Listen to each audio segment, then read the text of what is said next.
if you want to hear U.S. Open stories, we can jump into it. Let's go. And so, what level are you at this point? Well, so that's the funny thing. I had to call and talk to a guy that's running the U.S. Open and the USAPA, whatever it's called at the time, and convince him of what my skill level was going into the U.S. Open. And they're like, no, we're only going to let you play at 4 or 5.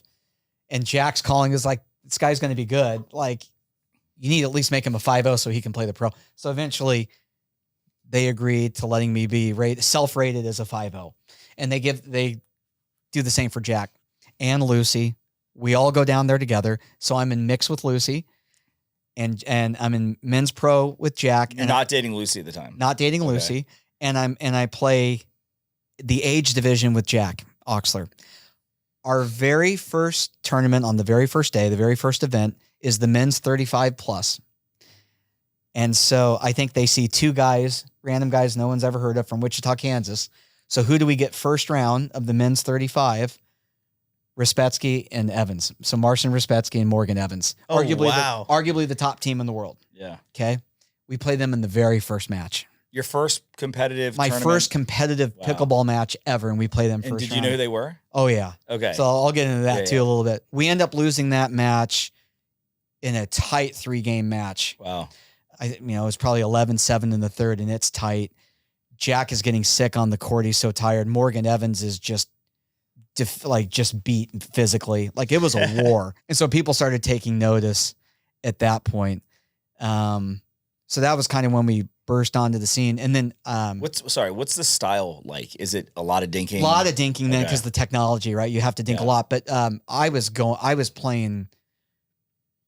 dinking a lot. That forehand speed up was still firing. Yeah, and then. I was playing from the left, and being 10 years younger, like I was pretty centered up on the court, taking up a lot of court at that point. And are you talking smack at this time? No. Okay, so you're pretty chill. Yeah, I'm pretty humble. chill. You're like, I'm trying to establish myself. Okay. Yeah. So anyhow, we end up losing that match, but and then we end up coming around and getting the bronze in 35 plus because we had to play those guys first round.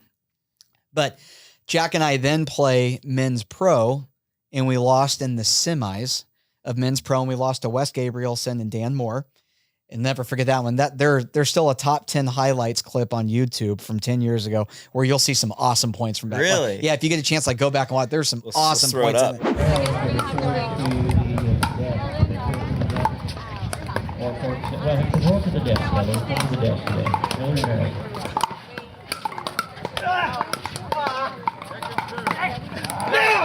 Some really cool points in that match. We lost 10-10, so we were right there.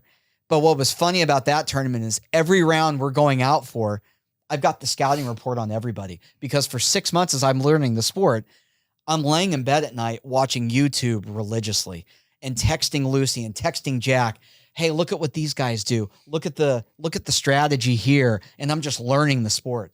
And so Dan and Wes were studs then. They were studs. Yeah. But by the time we played them, I had the scouting report. I knew everything about Dan, everything about Wes. They knew very little about us. Wow. Right? So yeah, it was cool. It was a YouTube exclusive world at that point. Yeah. I think that's what I mean when I say strategically, and I think just pickleball IQ wise, and maybe your pickleball IQ wasn't as high because you hadn't played as much back then, but like you use your brain on the court more than other people. That's just something I've noticed. Like when I talk to you about the game, like you're able to like pick apart little things about people's games. You're able to create these very distinct strategies that work really well. And it's just, I think maybe, you're a lawyer in real life. Like you clearly are a brainiac, but it's smart. cool to see how you even did that back then before you were playing, watching YouTube, drawing up game plans against these players.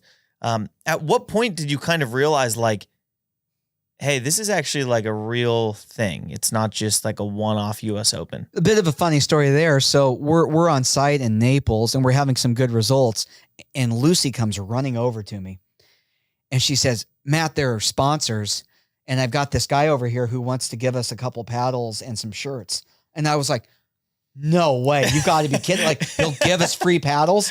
And like, yeah, I'm like, let's go over now. We've got to meet him. And is this like, Onyx? No, this was ProLite. Oh, wow. ProLite. Yeah. Simone's old brand. Right? Yeah. ProLite. Who was the person? Neil. I just remember. Yeah. It was Neil at ProLite. Friedenberg? Yeah, that's it. Friedman or Friedenberg. You got it. Yeah. Good memory. And so then first it's with Neil, and then there's Rob Elliott with Engage. And then there's, Curtis with Paddle Tech. And I mean, it's just one after another. And you're like, and they're offering these small sponsorship packages. We're like, this is the coolest thing Cash ever. or just paddles? Just paddles and a little bit of money. I mean, a very small amount of money.